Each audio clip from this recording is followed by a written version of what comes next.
स्तोत्र 91 बोलत आहे तुमच्यासमोर आणि तुम्ही रोज हे स्तोत्र बोला. परमेश्वर तुमचं रक्षण करेल. हालेलुया.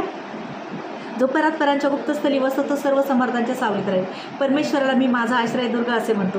तोच माझा देव, त्याच्यावर मी भाव ठेवतो. कारण तो पारध्याच्या पाशापासून घातक मरीपासून तुझा बचाव करील. तो तुझ्यावर पाखर घाली, त्याच्या पंखाखाली तुला आश्रय मिळेल. त्याचे सत्य तुला ढाल व कवच आहे. रात्रीच्या समयीचे भय, दिवसा सुटणारा बाण, काळोखात फिरणारी मरी, भर दुपारी नाश करणारी पटक्यांची तुला भीती वाटणार नाही.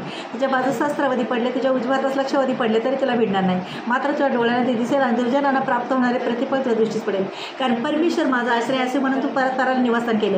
म्हणून कोणत्या अरिष्ट तुझ्यावर येणार नाही, कोणती व्याधी तुझ्या तब्बोजवळ येणार नाही. कारण तुझ्या सर्व मार्गात तुझे रक्षण करण्याचे तुझ्याविषयी तो आपले देवदूतांना आज्ञा देईल. तुझ्या पायाला धोंड्याची ठेच लागू नये म्हणून तुला आपल्या हातावर झेलून धरतील. तू सिंह नाग यांच्यावर पाय देऊन चालशील, तरुण सिंह अजगरांना तुडवी चालशील.